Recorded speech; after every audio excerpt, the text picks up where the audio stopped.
For the last 2.5 years, we've worked really hard. On March 1st, we won a victory. It was a temporary victory. Our job is to extend that victory. Plum Creek knew from the beginning that they would have to deal with our environmental county commission. In 2012, they recruited Roberta Lopez to run against Mike Byerly to try to take Mike's seat. In 2014, they ran Kevin Thorpe against Ken Cornell. Ken Cornell won that election by 660 votes. That's 330 people, really, that would make a difference. Now Kevin is running against Mike. Also, Hutch has an opponent. All Plum Creek has to do is win one of those seats, and everything that we've accomplished so far is for naught. We have to win every time. They only have to win once. They win once, they get their way, we lose our quality of life, we lose our wetlands. So it's really important. The decision about our wetlands and our rural way of life and the protection of our comprehensive plan, that decision is really going to happen August 30th. We have a voter registration table over here. If you're not registered to vote, we need you to be registered to vote.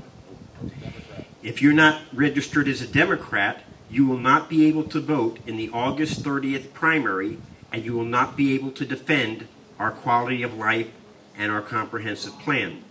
So we have forms where you can change your party. If you're an NPA or anything else, myself, I'm a Green. I changed my party to Democrat. It's important to me to protect the comprehensive plan. It's important to me to protect our rural way of life. So if y'all are not Democrats, you cannot help us. So I'm asking you to please, if you're not Democrats, go to our table, change your party, register, help us win this victory on August 30th. August 30th is what really counts.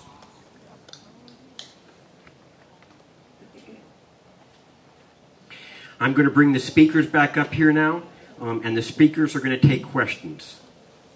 Mike? I have any questions you want to ask? We cover it exhaustively. Yeah.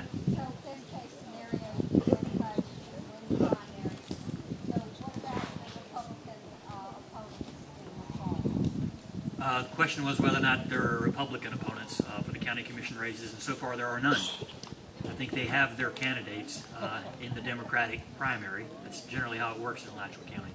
So as of this date, there are 3 seats up. Chuck Chestnut is uncontested at this point, unopposed. No Republicans in any of the 3 races. Yes, sir. Are you prepared to defend yourself for any of the trash and smut that they dig up on you? No. You're not going to find it. I have no intention of getting down in the ditch and hauling around. Well, yeah, but you know, they like to sling mud. It's going to be a mud party. It's already started, but that's okay. I think this is still the kind of community where that stuff backfires. Oh, exactly. I agree with you. I'm a Republican, but I agree with you too. Good. Thank you. Any other questions for any of the speakers? Yes. I have 2 questions actually. First, who's running against Hutch? His name is Larry McDaniel. He's a retired county employee. He used to work in the court services department. And the other question is, if we pass this tax where the county buys the land, do they also buy the water and mineral rights? I don't believe you can buy the water rights. I believe there is such a thing. Mineral rights typically do go with the land. If you buy it whole, if you buy it be simple, then yes, you acquire the mineral rights. If you purchase an easement, which is when you only purchase the development rights, for instance, and allow the person to keep the actual land and continue farming or growing timber. If you do not specifically purchase the mineral rights, then no, they stay with the land. We have situations like this in other parts of Florida, to where National Park Service bought land, Collier County still owns the mineral rights. We've got the same problem on the other side, southwest Florida, where the Commissioner of Fish and Wildlife is selling her land as a conservation easement, I believe. still track it, she could still raise her cattle on it, whatever else she wants to do. So if we are gonna get involved with something where we're paying more taxes, we wanna know what rights we have to that land besides bike trails and picnic areas. Good question, and I think we're all becoming more aware of the other potential uses of land, like natural gas or phosphate, and so that will be a part of the consideration. Yes. You mentioned the county buying up the land from state maintenance.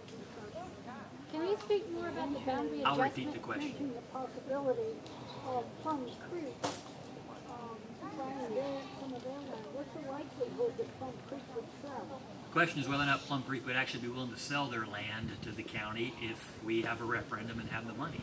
And I think they're a business. I don't think it's personal. I think they're in business to make money. And they consider their options, and they'll look at what they think they can make developing it, which would include all the infrastructure costs they'd have to put into it, and the development of the land, and the possibility of loss as opposed to an offer from the county, and they'll make a business decision. And the fact that Weyerhaeuser just bought them out, and we're still trying to come up to speed on how their corporate philosophy differs from Plum Creek's. But the point is, it's about the money.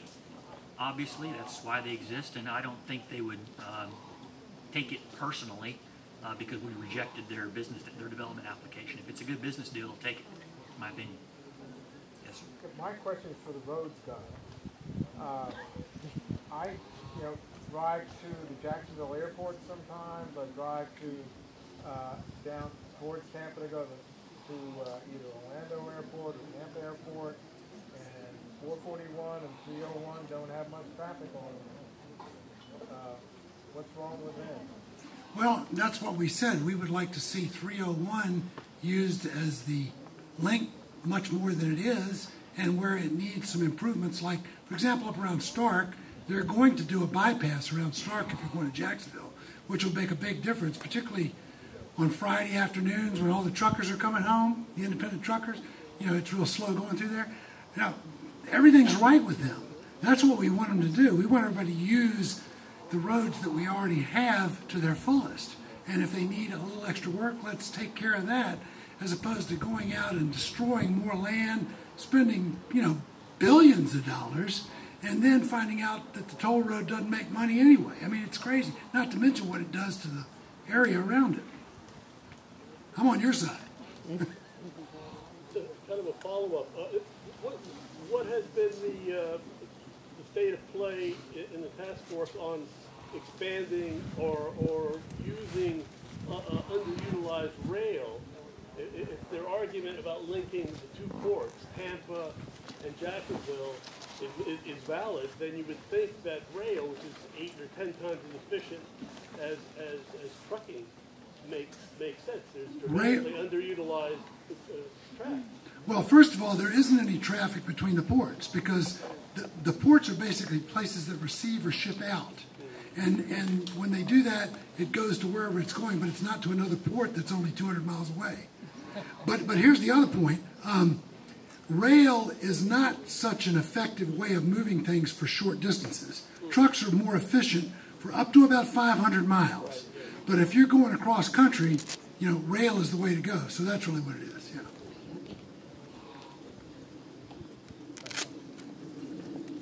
Mr. Byerly, you had talked about the Boundary Adjustment Act, and the meeting is May 24th at 9 a.m. What do people do if they can't come to the meeting?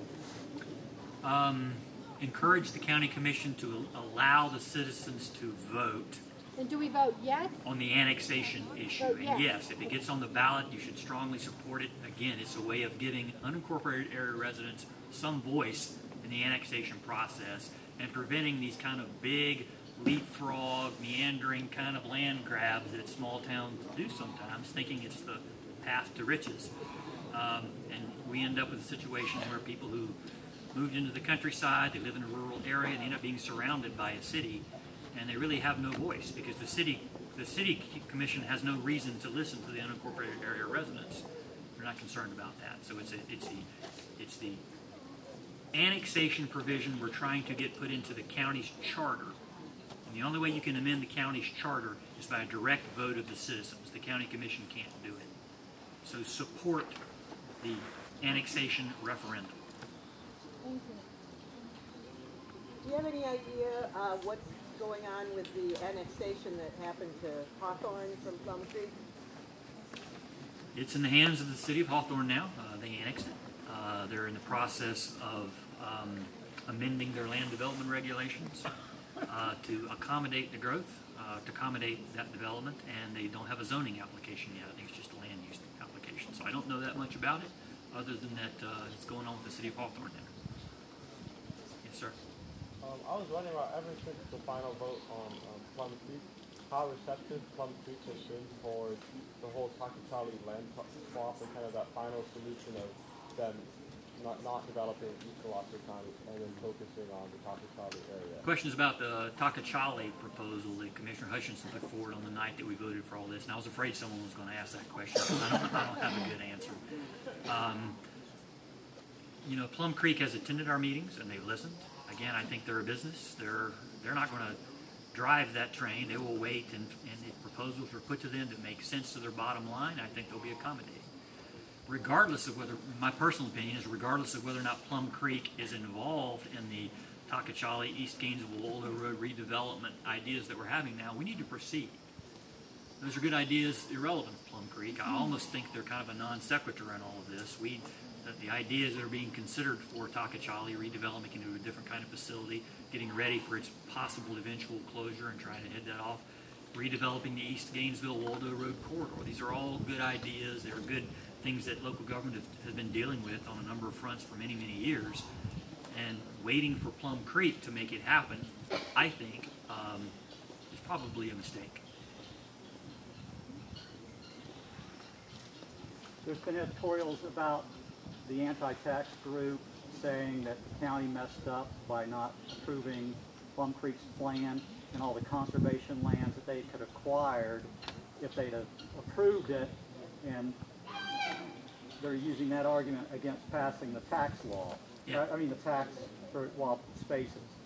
Can you go ahead and clarify for those that aren't aware of the difference between the two, their conservation lands versus what the community would get if the wild space is passed? Yeah, I'd be happy to. And in fact, I think that was one of the issues raised in the poll, the telephone call that some people got with the poll, the quote-unquote poll, was kind of criticizing the county and me specifically for wanting to have a land conservation tax to buy land that we could have gotten for free if we'd approved Plum Creek. The problem with that is it's not the same lands. The lands that Plum Creek wanted to conserve, if we gave them their development, are underwater.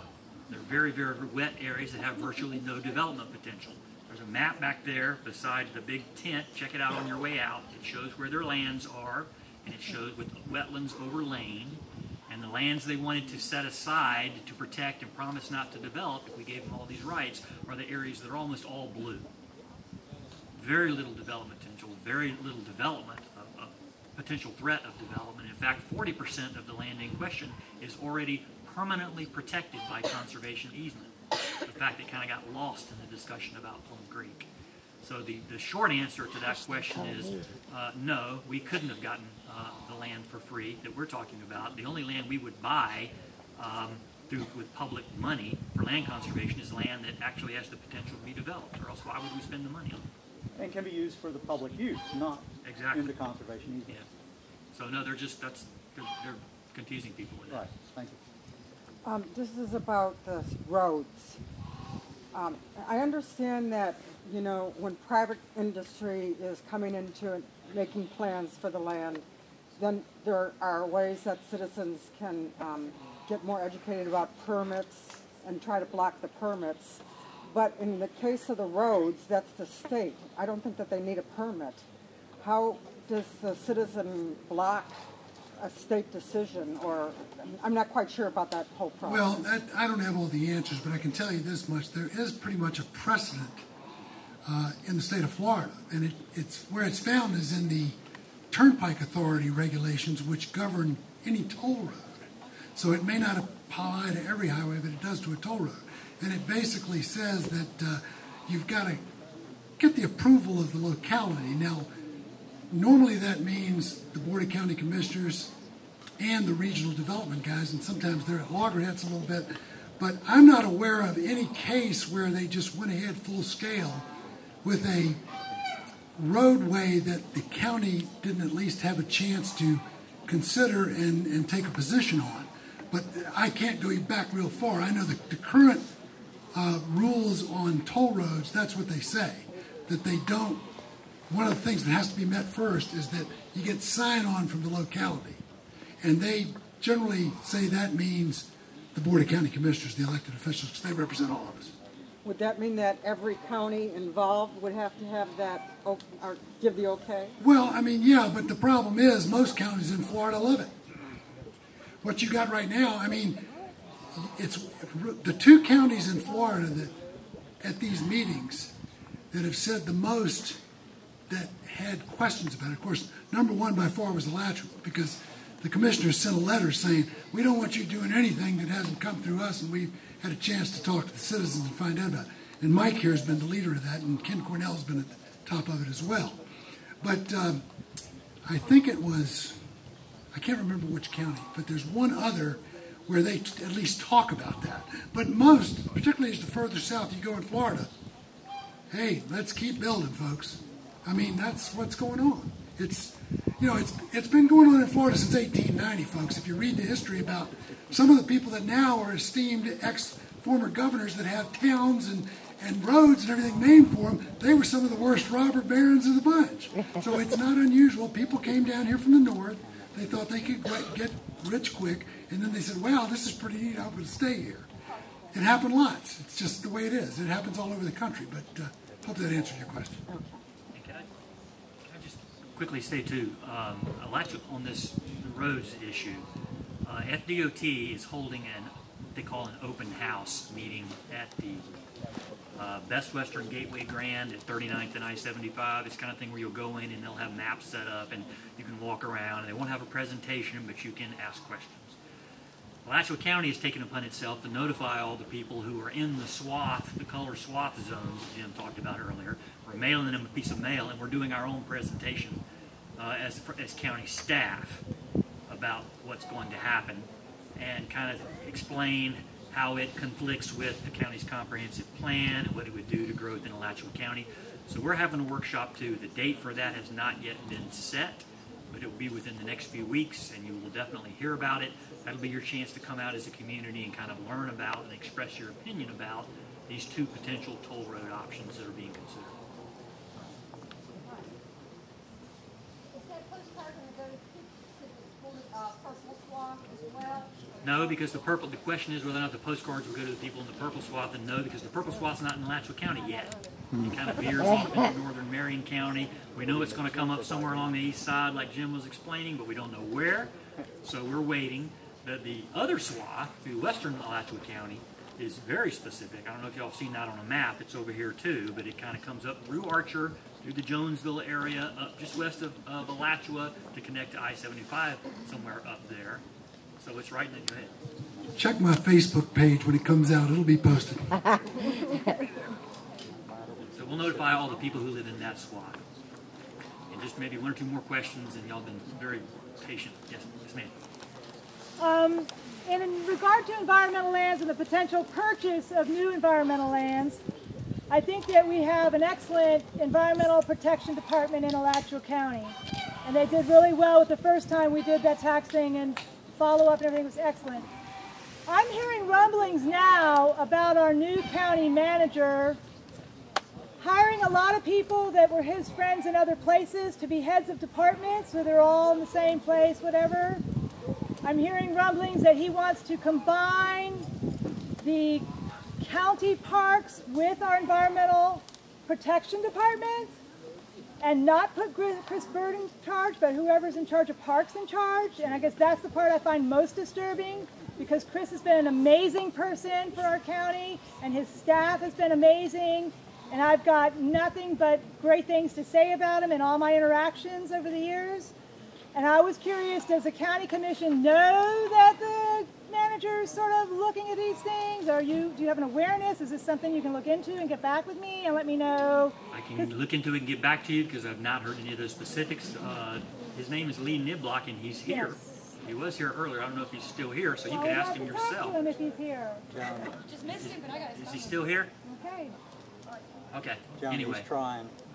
you know Well, how to I'm get in touch somewhere with if he's undermining or if he's helping. So that's what Marion I'm County just plan. curious. At this point, it's a lot of, I haven't ground truthed anything, but I feel like it needs to be put out in the light, and that we have 3 environmental commissioners on the commission, I think would want to rein him in if he's not going down the right decisions path. like that would ultimately, the buck stops with the Alachua County Commission. Okay. And we'll be watching that very carefully. Thank you. There are no more questions. Thank you all for turning out. Please vote August 30th. All these things kind of come together. Thank Mr. Irby for allowing us to use his farm.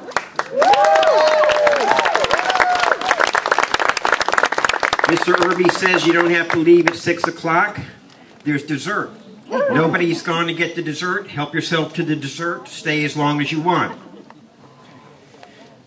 On the information tables, there's just a really fantastic article by Kyle about how Stand By Our plan came together, what we did. He came to our meetings, and how we won the first victory. So if you haven't seen the article, it's a really good article. I want to thank the speakers. I want to thank Whitey and the band. I want to thank our cooks for the food. After you're done eating and spending time with your friends and you're ready to leave, don't forget to stop by the tables, pick up information, yard signs, t-shirts, bumper stickers, magnets, whatever you need. We still have some petitions. 2 candidates need some more signatures. Please stop by that table and sign if you haven't signed the petition forms. And James, can you come up here? James is going to make an announcement.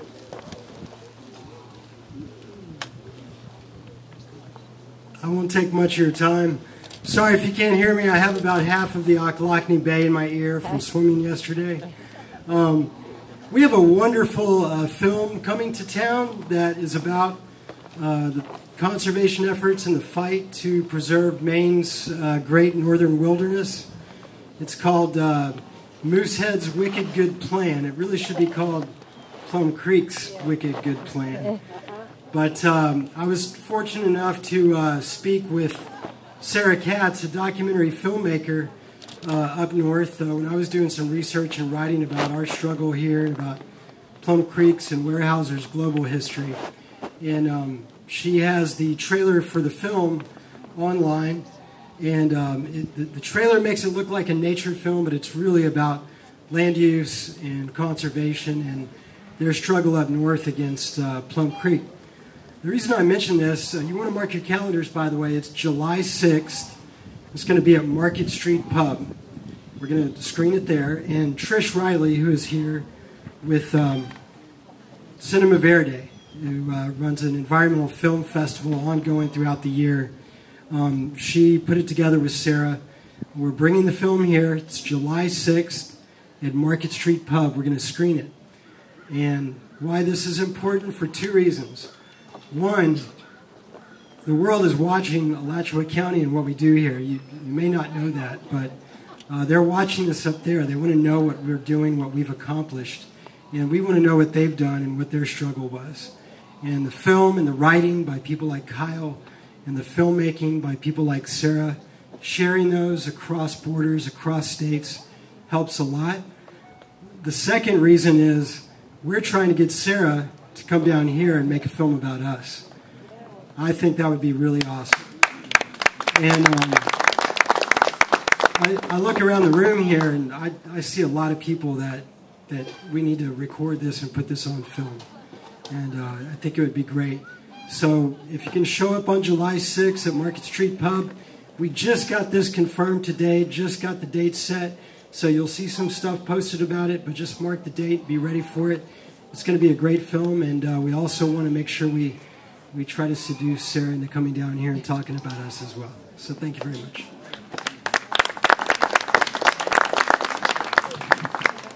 One more time, I want to thank all of you for being here and for listening to all of our speakers.